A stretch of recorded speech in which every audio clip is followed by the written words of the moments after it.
Eugenio Raúl Zaffaroni nació en Buenos Aires el 7 de enero de 1940. Es un juez, jurista, jurisconsulto, escribano y criminólogo argentino graduado de abogado en la Facultad de Derecho y Ciencias Sociales en la Universidad de Buenos Aires en 1962. Es hijo de Eugenio Raúl Zaffaroni y de Elsa Celia Cataneo. Sus primeros estudios los cursó en la escuela número 5 del Distrito Escolar 7 y los secundarios en el Colegio Nacional Mariano Moreno en la Ciudad Autónoma de Buenos Aires.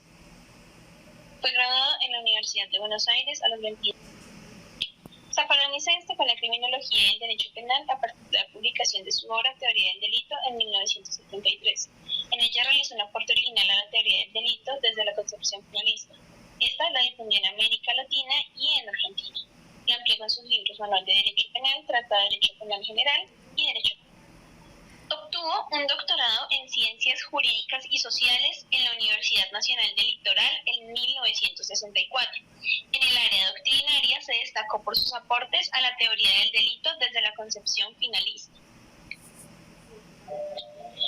Fue juez penal, convencional constituyente de la Nación, legislador de la Ciudad de Buenos Aires e inventor del Instituto Nacional contra la Discriminación, la Xenofobia y el Racismo. Entre 2003 y 2014 fue miembro de la Corte Suprema de Justicia de la Nación. Desde 2016 se desempeña como miembro de la Corte Interamericana de Derechos Humanos. El día 25 de junio de 2012, junto al Grupo Planeta en España, Eugenio Zaffaroni lanzó su libro La Cuestión Criminal.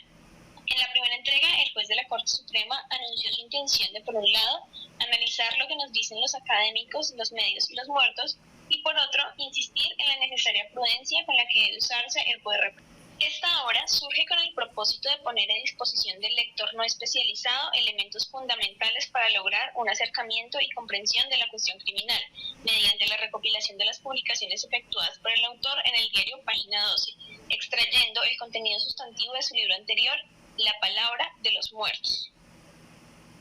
Para esto emplea un lenguaje sencillo, a ratos coloquial, apoyada nuevamente por la labor de Miguel Rero, que inserta creativas y críticas ilustraciones en cada capítulo, y estas son siempre funcionales al objetivo y la temática tratada en cada uno de ellos.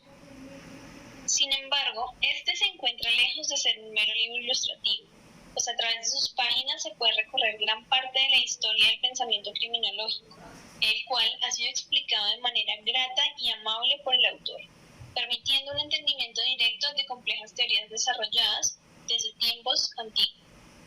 Es autor de diversos trabajos literarios, entre ellos artículos, folletos y publicaciones periódicas nacionales e internacionales. Ha participado en congresos y seminarios. Además de ello, integra múltiples entidades académicas y consejos de varias revistas especializadas y es director de la revista Derecho Penal y Criminología.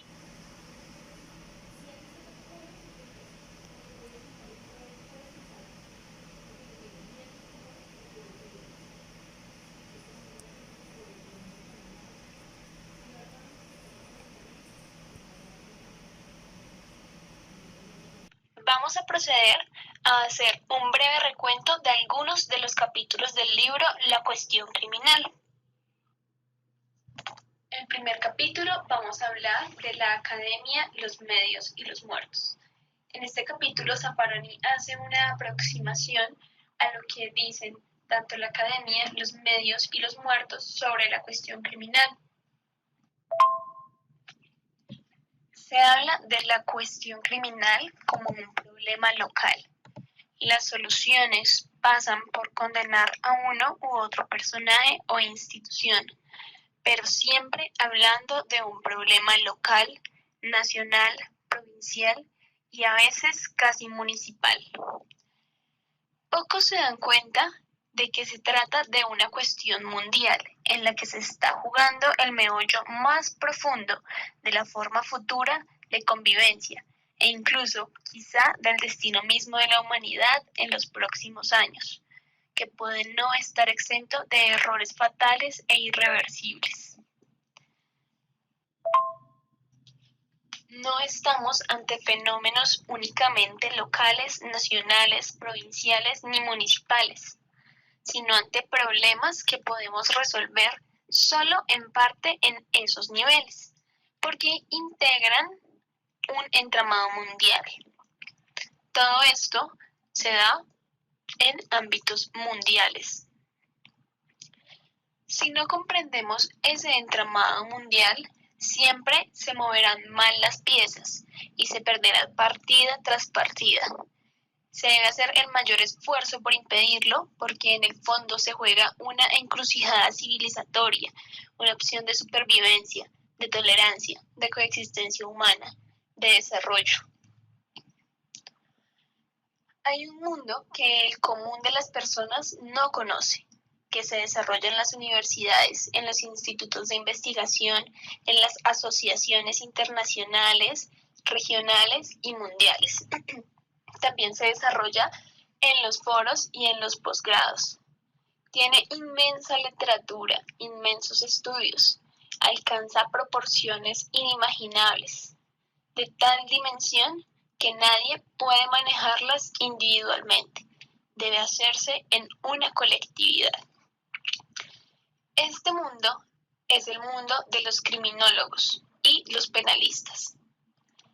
Las corporaciones grandes los ignoran y cuando les ceden algún espacio, los técnicos expresan en su propio dialecto. Este dialecto es incomprensible para el resto de humanos, pues ha pasado por muchísimos estudios. Todo el común de la ciudadanía, de la sociedad, debe saber que hay un mundo académico que habla de esto, de la cuestión criminal, que si bien no tiene un monopolio de la verdad, ha pensado y discutido unas cuantas cosas. Sí, se han equivocado muchísimas veces y bastante feo, pero también ha aprendido de esos errores y cada día avanza y perfecciona. Si se le preguntase cuál es la realidad de la cuestión criminal a cualquiera de nuestros abuelos, ancestros, antepasados, que razonaban mucho mejor que los comunicadores de hoy en día, nos responderían con toda su sabiduría y experiencia que la única realidad en la cuestión criminal son los muertos. Y es real. La única verdad es la realidad. La única realidad en la cuestión criminal son los muertos. ¿Por qué? Es cierto que todos los vivos, los que estamos vivos nosotros, somos postergados. Pero hay algunos a los que no se los posterga lo suficiente porque los asesinan, los matan, acaban con su vida. Cuando esto sucede, podríamos decir que ellos quedan mudos. Y suele afirmarse rotundamente esto, que los muertos no hablan. Y en sentido físico es real, no pueden pronunciar palabra. Pero sin embargo, los cadáveres dicen muchas cosas que esta afirmación rotunda oculta. Un cadáver a veces llega a decirnos hasta quién lo mató, por los signos que el autor deja en él, por las huellas, por la forma en su posición, por el lugar en donde esté ubicado. Nos da muchos indicios, nos habla por sí mismo. Y además de ello, siempre nos dice que está muerto. Esta es la más obvia palabra de los muertos, decirnos que están muertos, que han fallecido, que alguien ha acabado con su vida. A lo largo del libro se tratarán 3 asuntos fundamentales para entender la cuestión criminal. ¿Qué nos dice la academia? ¿Qué nos dice los medios? ¿Y qué nos dicen los muertos? Ahora mismo vamos a centrar nuestro primer punto en qué nos dice la academia. ¿Quién se ocupa académicamente de la cuestión criminal? ¿Quiénes son los penalistas? ¿Qué hacen?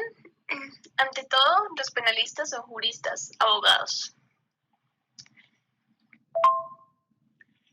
El derecho penal es una de las ramas que se ocupa de trabajar la legislación penal para proyectar lo que llamamos doctrina jurídico-penal.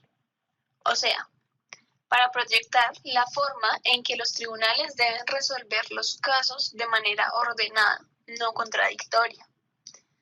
La forma en que los tribunales deben sentenciar, los parámetros que ellos tienen y la forma en que ello no se salga de la legalidad. Más sintéticamente se puede decir que la ciencia del derecho penal que se enseña en las cátedras universitarias de todo el mundo se ocupa de interpretar las leyes penales de modo armónico, para formar un sistema armónico y para facilitar la tarea de los jueces, fiscales y defensores. Su trabajo es básicamente la interpretación de textos con un método bastante complejo, que se le llama la dogmática jurídica, porque cada elemento en que descomponen la ley debe ser respetado como un dogma, como algo que no se puede romper ni salirse de él, dado que, de lo contrario, no se interpretarían las normas, sino que se crearía o modificaría la ley. La tarea de los penalistas es fundamental para que los tribunales no resuelvan arbitrariamente y no se salgan de la legalidad. La fuente principal de la ciencia jurídico-penal de hoy, es decir, la dogmática jurídica, que ya explicaba anteriormente de qué se trata, aplicada a la ley penal, es la doctrina de los penalistas alemanes. Hemos tomado sus raíces ya que son los más idóneos hoy. Se tienen diversas fuentes antiguas de diversas civilizaciones, pero ellas no van de acuerdo a lo que es el pensamiento que nosotros manejamos. Conforme a los principios de la ciencia jurídica alemana, los penalistas construyen un concepto jurídico del delito que se llama teoría general del delito.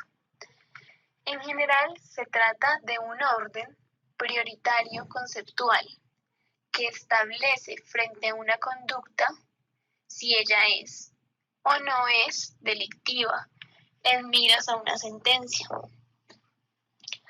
Por eso, se dice que el delito es una conducta típica, antijurídica y culpable, o sea, ante todo una acción humana. Es decir, que esta acción humana, por ser de una persona, está dotada total y completamente de voluntad. En segundo lugar, esta debe estar prohibida por la ley, es decir, que cada tipo es la descripción que la ley hace de un delito. Matar a otro, por ejemplo, apoderarse de una cosa mueble ajena, secuestrar, etc. En tercer lugar, no debe estar permitida la conducta, con las excepciones de legítima defensa o el estado de necesidad. No debe haberse hecho con ninguna de los eximentes de responsabilidad. La conducta debió ser voluntaria y no pasar por situaciones en las que no se evidencie voluntad en la conducta. Por último, debe ser culpable, o sea, ser reprochable al autor. Esto no lo es cuando éste no sabía lo que hacía, o estaba loco, o tenía alguna enfermedad, cuando él es inimputable. Esta es la estructura básica sobre la que se discute, respetando ciertos principios constitucionales como la legalidad, por ejemplo, que impide que se imponga pena por algo que no está estrictamente descrito en una ley anterior al hecho, o como la lesividad, que requiere que en todo delito haya puesto un bien jurídico lesionado en peligro. De esto se ocupa la criminología, precisamente. donde convergen muchos datos que provienen de diferentes fuentes. Se encuentra la sociología, entre ellas la economía, la antropología, las disciplinas psicológicas, la historia y etc. Ellas tratan de respondernos qué es y qué pasa con el poder punitivo, con la violencia productora de cadáveres. Por supuesto que esta palabra pasó por diferentes etapas.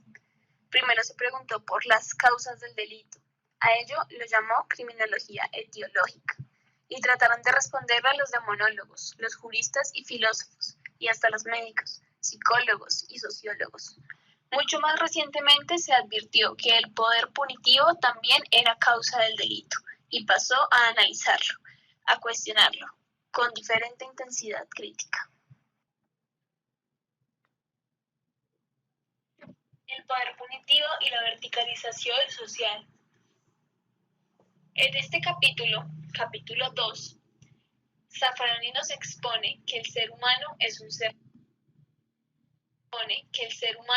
ser social, no sobrevive aislado, y en toda sociedad hay poder y coerción. Todo grupo humano ha conocido siempre dos formas de coerción, cuya legitimidad casi no se discute, aunque puede discutirse el cómo se ejerce. Una de ellas es la coerción que detiene un proceso lesivo en curso o inminente. Cuando se está por caer una pared, por ejemplo, o alguien me corre por la calle con un cuchillo, hay un poder social que demuele la pared aunque el dueño se oponga o que desarma al que viene a clavarme el cuchillo. Eso es lo que hoy se llama coerción directa. En otra época se llamaba poder de policía. Y en el Estado está regulada por el derecho administrativo. Otra es la coerción que se practica para reparar o restituir, cuando alguien causó un daño.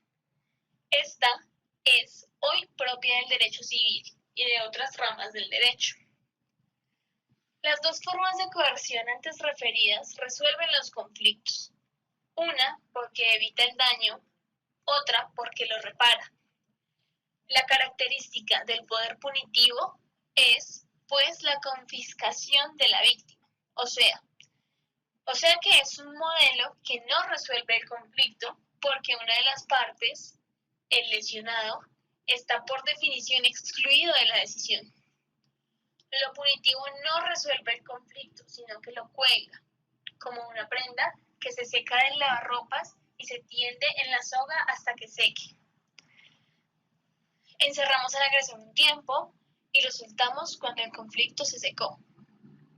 Es cierto que podemos matarlo, pero en ese caso no haríamos otra cosa que dejar el conflicto colgado para siempre. A la víctima no le reponemos nada, no le pagamos el tratamiento, el tiempo laboral perdido, nada. Ni siquiera le damos un diploma de víctima para que lo cuelgue en un rincón de la casa. A nadie se le ocurriría obligar a trabajar al agresor para reparar al lesionado, amenazándolo con unos azotes en público, como lo hacen nuestros pueblos originarios. Porque aunque esto sería patético y lo consideramos incivilizado, para ellos funcionaba. Imaginemos entonces, por ejemplo, que un niño rompe a patadas un vidrio de la escuela. La dirección puede llamar al padre del pequeño energúmeno para que pague el vidrio. Segundo, puede enviarlo al psicopedagogo para ver qué le pasa al chico. O también puede sentarse a conversar con el menor para averiguar si algo le hace mal o lo irrita. Son tres formas de modelos no punitivos: uno reparador, uno terapéutico y el último conciliatorio. Puede aplicarse los tres modelos, porque en ellos no se excluyen. En cambio, si el director decide que la rotura del vidrio afecta su autoridad y aplica el modelo punitivo expulsando al niño, ninguno de los otros tres es posible de aplicar. Es claro que el director, al expulsar al niño, refuerza su autoridad vertical sobre la comunidad escolar. El modelo punitivo no es un modelo de solución de conflictos, sino de decisión vertical de poder. eso justamente es que aparece en las sociedades cuando éstas se verticalizan jerárquicamente. El modelo reparador es de solución horizontal y el punitivo de decisión vertical. Aparece cuando las sociedades van tomando forma de ejércitos, con clases, castas, jerarquías, etc. Hay un mar de opiniones dispares y en distintos tonos.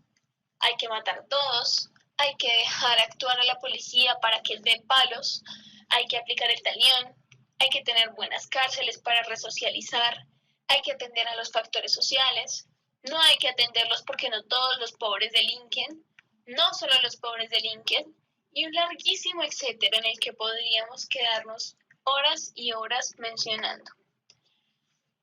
Creo que muchos se sorprenderían si les dijese que los estados absolutos mataban a todos hace varios cientos de años, que desde la Inquisición se dieron palos, que el talión los sostuvo. Kant en el siglo XVIII. La resocialización viene del positivismo del siglo XIX, que los factores sociales son cosa de muchos, y en especial Bonhoeffer hace un siglo, que la negociación de los factores sociales era de Galófaro, al fines del 800, que los delitos de cuello blanco fueron teorizados por Sutherland hace 60 años, y etcétera. Nada de esto ha muerto, y si en la criminología académica no se sostienen algunas tesis, porque ya no son políticamente correctas, se siguen sosteniendo con escaso disimulo en la teoría mediática. Los primeros criminólogos se hacían llamar demonólogos. Los juristas pretendían que la pena hacía pagar la deuda del delito. Si el crimen resultaba de una elección libre, había que retribuir el mal con mal. La idea dominaba sus elucubraciones. En la etapa inquisitorial se habla de muchas y muchas formas de castigo. Había control político, gran poder de la Iglesia, millones de torturas. Se consideraba el delito como un pecado. Se consideraba a la mujer inferior. Y como era inferior, era menos inteligente que el hombre y debía ser menos culpable también en sus acciones. Por ende, también merecía menos pena. Los juristas las consideraban niñas en permanente estado de inmadurez. Pero los inquisidores no se atenían a la culpa, sino al grado de peligro que representaban las brujas y Satán. Esto ponía en riesgo total a la humanidad. Para los demonólogos había una emergencia gravísima y nada debía obstaculizar la represión preventiva. Aquí surgió una cuestión que hasta hoy no se solucionó. Es una pregunta que todos nos hacemos. ¿La pena se fija por la culpa o por la peligrosidad? Los penalistas siguen discutiendo la incoherencia con parches, mientras los jueces deciden lo que les parece. Como vemos, la Edad Media está presente. En su tiempo esto no se resolvió, argumentando que el pacto satánico era un crimen más grave que el pecado original, porque en este Adán y Eva habían sido engañados, pero el pacto con Satán se celebraba con voluntad plena, con conciencia del mal, y además era una traición, nada más que para la ciudad de Dios, con lo cual había que seguir la tradición germana. Y las traiciones eran los delitos más graves que se podían cometer en la Edad Media. Ahora, pasando al tercer capítulo, vamos a hablar de la estructura inquisitorial. Hoy permanece la estructura demonológica. Desde la Inquisición hasta hoy se sucedieron los discursos con idéntica estructura. Se alega una emergencia, como una amenaza extraordinaria que pone en riesgo a la humanidad, o bueno, a casi toda la humanidad, a la nación, al mundo occidental, etc. Y el miedo a la emergencia se usa para eliminar cualquier obstáculo al poder punitivo, que se presenta como la única solución para neutralizar esta emergencia. Todo el que quiera oponerse u objetar ese poder es también un enemigo, un cómplice o un idiota. Por ende, se vende como necesaria no solo la eliminación de la amenaza, sino también la de todos los que objetan u obstaculizan al poder punitivo o en su pretendida tarea salvadora.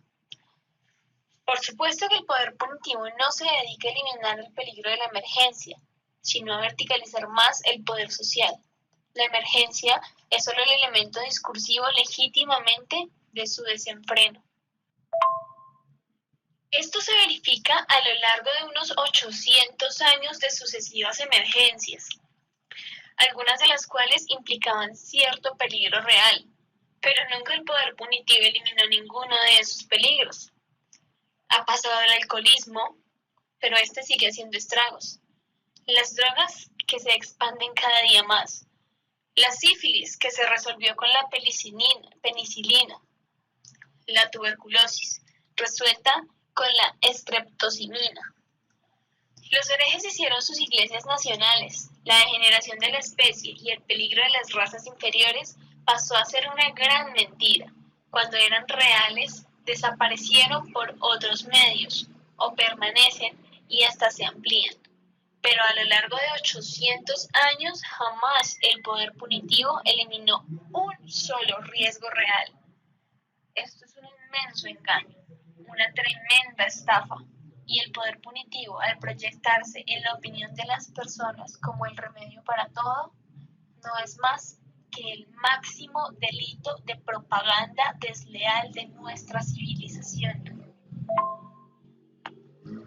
Se trata del instrumento discursivo que proporciona la base para crear un estado de paranoia colectiva que sirve para que quien opera el poder punitivo lo ejerza sin ningún tipo de límite y contra quienes le molesten. Remontándonos un poco a la historia, a la etapa inquisitorial, a la Edad Media y trayéndola a colación a día de hoy, podemos hablar de una obra llamada el Mageus Maleficarum o Martillo de las Brujas de 1484. Fue escrito por dos inquisidores muy particulares, el anzancio Heinrich Kramer y el suizo-alemán Jacob Sprenger. Es una obra tardía pero sintética que consagra la autonomía de la criminología respecto del derecho penal, exponiendo por vez primera en forma orgánica una completa teoría sobre el origen del crimen, o sea, una exposición de la llamada etiología criminal. El delirio en ella está muy bien sistematizado y es la primera vez en la historia que se construyó una obra que integró en un sistema armónico la criminología, el origen del mal, con el derecho penal, las manifestaciones del mal, con el procesal penal, cómo se investiga el mal, y con la criminalística, los datos para descubrirlo en la práctica. La elaboración es, por ende, bastante sofisticada. La obra nos permite ver con mayor claridad los principales núcleos estructurales que permanecen hasta la actualidad desde el origen mismo de la criminología. Se tratan de diversos núcleos. Sin embargo, el día de hoy vamos a detenernos específicamente en 20 que son explicados por el profesor Zaffaroni, que nos traen a colación qué pasaba desde ese entonces y cómo se demuestra que hasta nuestros días aún se evidencian estos fenómenos. Empecemos. El primero en la lista es: el crimen que provoca la emergencia es el más grave de todos. Surgen muchos en el tiempo, como la subversión, el terrorismo, el uso de tóxicos. En ese momento podía hablarse de brujas, pociones y pactos con Satán. El segundo es la emergencia, solo puede combatirse mediante una guerra. Esto se ha visto a lo largo de todos los años que el lenguaje no puede ser menos que bélico, que debe combatirse la emergencia con coerción, con mano fuerte por parte de los estados. El tercero es que la frecuencia de la emergencia es alarmante. Por ejemplo, decían que Alemania estaba llena de brujas más que cualquier otro país. Es lo mismo que nos dicen hoy por televisión todos los días y a toda hora. En nuestro país hay más crímenes que en cualquier otro. En la expresión nuestro país se puede decir que cualquiera en el que haya un televisor es nuestro país. El cuarto nos dice que el peor criminal es quien duda de la emergencia. Cuando alguien pide números y duda de la gravedad y frecuencia, corre serios riesgos porque se convierte en un enemigo, no de la sociedad ni de la humanidad, sino del que ejerce el poder punitivo, porque está dudando de él, porque está poniendo en tela de juicio sus afirmaciones. En quinto lugar, tenemos que debe neutralizarse cualquier fuente de autoridad que diga lo contrario. Cuando se produce este fenómeno hay tres soluciones discursivas por parte del poder punitivo, claro está.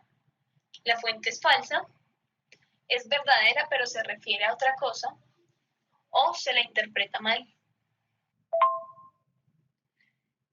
Tenemos como sexto que la valoración de los hechos se invierte por completo. En cualquier circunstancia nada cambia. Si los presos estudian es para delinquir mejor. Si se arrepienten son simuladores. Si se matan es porque son criminales. Si alguien pide una tregua está simulando para contraatacar. Pasaba algo similar con las brujas en la Edad Media. 7. El delirio sirve de coartada para encubrir muchos delitos.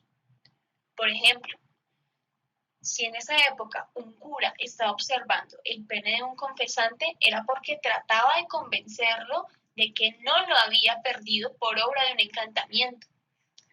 Cuando un investigador hoy es sorprendido en curva, se suele decir que se estaba infiltrando. El terrorismo también es útil para eliminar a los maridos molestos de las amantes. Todo ello son excusas que invierten los hechos. El octavo postulado dispone que las imágenes rectoras son inmaculadas. Esto lo lleva al extremo de sostener que los ángeles y Jesús no completaban el proceso alimenticio, o sea, que ni siquiera defecaban, sino que disolvían el alimento en el estómago. Lo llevamos a hoy cuando nos dicen que la pureza de los líderes en toda emergencia es algo que se cuida con singular esmero. Noveno, los enemigos son inferiores. Casi todas las emergencias son promovidas por inferiores en la historia posterior. Ha pasado desde mestizos, mulatos, razas colonizadas o degeneradas, hasta defectuosos, discapacitados, enfermos y degenerados. Décimo, la inferioridad puede extenderse. Aquí los inquisidores, con siglos de anticipación, combinan a Darwin con Lamarck. Al igual que en emergencias posteriores, hay que matarlo si es inferior genéticamente, por ejemplo, como lo hacían con los nazis. Hay que criarlo con una familia sana si la inferioridad proviene de la educación, como lo hicieron con Franco o nuestros dictadores. 11. Las víctimas no deben colocarse en situación de vulnerabilidad. Es necesario vivir en orden para cuidarse del enemigo. Todo desorden puede ser aprovechado por este. El que ejerce el poder punitivo quiere moralizar. En verdad es para facilitarse la tarea. Postulado 12 nos dice que el poder punitivo descontrolado quiere un mundo regular y gris, aburrido, el que pueda controlar sin problemas. Todo lo que salga de lo usual es sospechoso. El tercer postulado nos dice cómo los inquisidores negaban los daños colaterales. afirmando que no hay terceros inocentes, sino que siempre el castigo es merecido. Se fundan en un dogma, por algo será. En muchas masacres se sostiene que no hay inocentes, que todos son culpables, aunque no hayan hecho nada. 14. Los inquisidores son infalibles, y más si son puros. La pureza garantía la perfecta percepción de los hechos.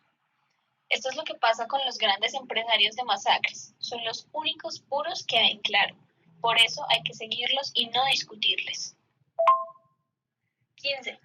Los inquisidores no admiten errores. Quien es condenado es culpable y la condena es prueba suficiente. Nunca hubo un error. A hoy, los sucesivos empresarios de emergencias masacradoras han apelado a la tesis de que es inevitable que en toda guerra caigan algunos inocentes, ya que no pueden decir que no tienen errores y que son perfectos como lo hacían antes. 16. Se eximen de toda ética frente al infractor. Pueden prometer de todo y después no cumplirlo. Los empresarios masacradores no tienen códigos porque no vale la pena frente a los terroristas, subversivos, criminales, degenerados, extranjeros, enemigos, enfermos. Contra ellos no hay ética. El punto 17 nos expone que los inquisidores son inmunes al mal que combaten. El funcionario que combate el tráfico no ayudará a traficar jamás. Todo poder punitivo garantiza que sus agentes son inmunes al mal. Y cuanto más desenfrenado es, mayor es la garantía de inmunidad y menor la posibilidad de ser desenmascarados. 18. El mal tiende a prolongarse.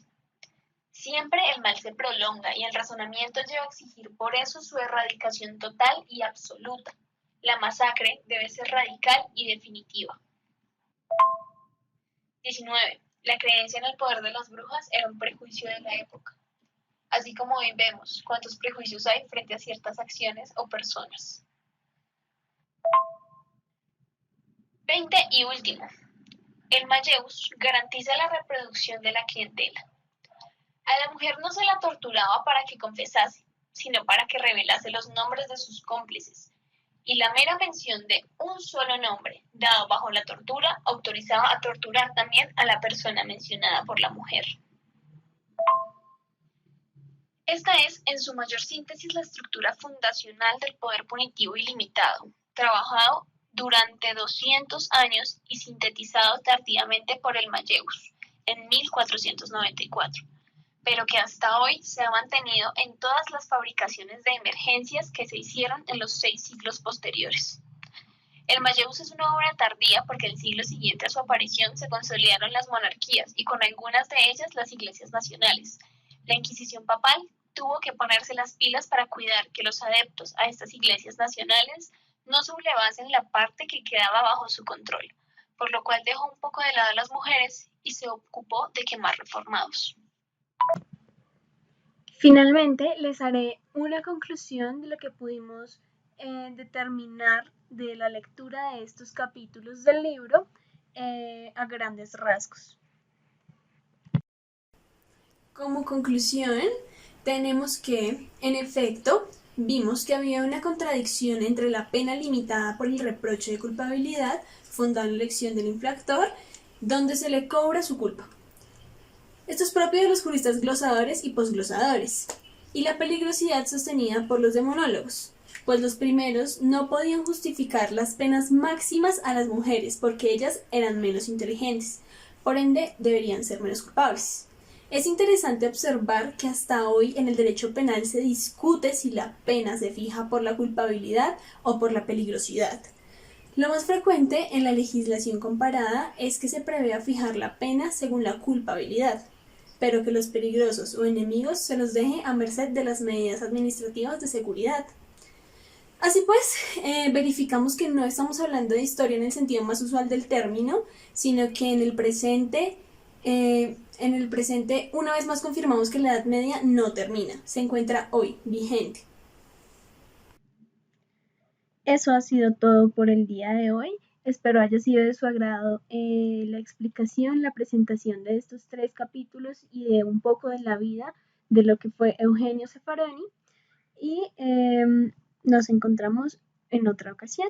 Muchísimas gracias.